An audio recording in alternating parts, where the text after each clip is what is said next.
what I have here is a setup where we're going to be testing to see which of these organic compounds exist in different food products.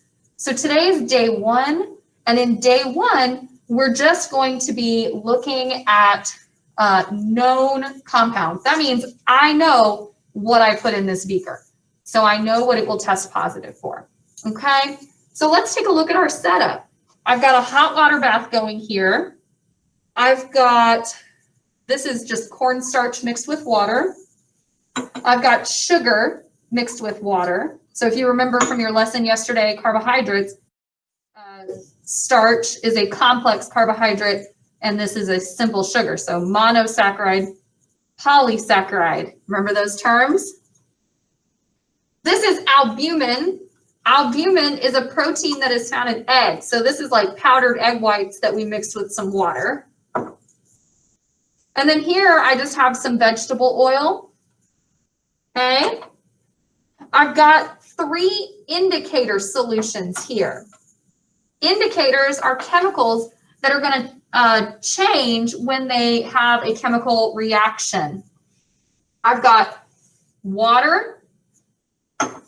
I've got a test tube holder, and I have my test tubes. Okay. So the first test that we are going to do, because it takes a little time, is the lipid test. Okay, so this is my vegetable oil, and oil is one of the examples of lipids. Lipids include things like fats, oils, and waxes. So what I'm going to do is I'm going to take my pencil and I'm going to label one of these paper bags P for positive and N for negative.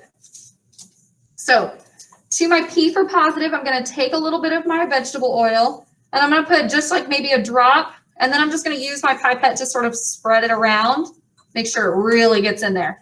And what you can see already is kind of a little wet spot, right? So let me ask you a question. This is just add some water.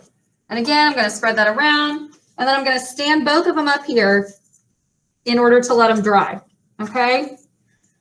So this is my lipid test. In 4th period, I forgot to go back to this, so don't let me forget, okay? So now let's do our sugar test. I'm going to set this to the side. We're going to do our sugar because that involves heat, and it takes a little bit of time. So Miss Ayers is going to come over and help. We are going to, I have some test tubes that I have labeled. So this one says sugar on it. So to this test tube, I am going to add about 2 pipettefuls, 1 and 2 of my sugar solution.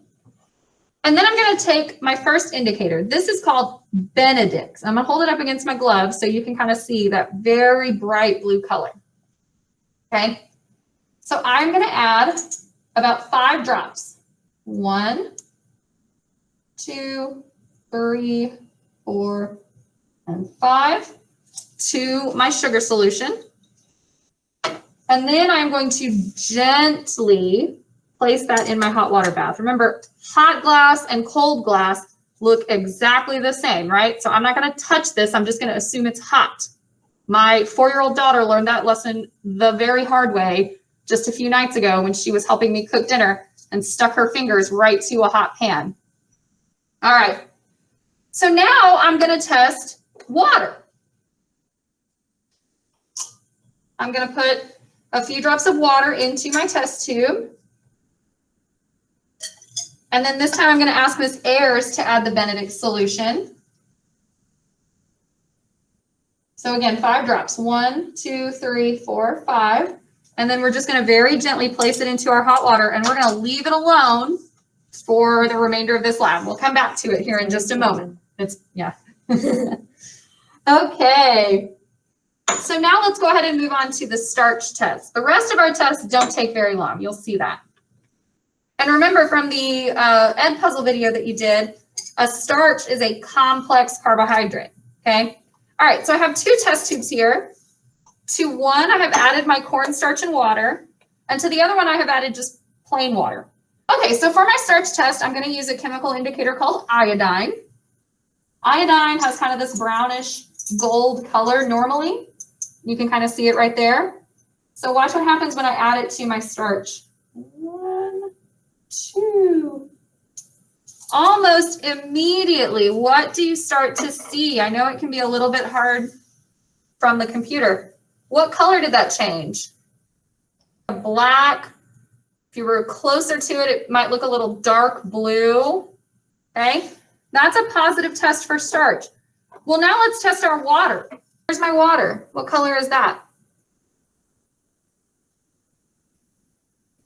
So now we're going to do our protein test. So again, this is albumin mixed with water. Albumin is a protein found in eggs. So we're going to add our protein. Okay. And then we're going to use a solution called Biarritz to test for the protein. So I'm going to add about 10 drops of this. So 1, 2, 3, 4, 5, 6, 7, 8, 9, 10. Okay. And what color do you see now? So a positive test for protein is going to turn purple. So what about a negative test for protein? Let's add our water.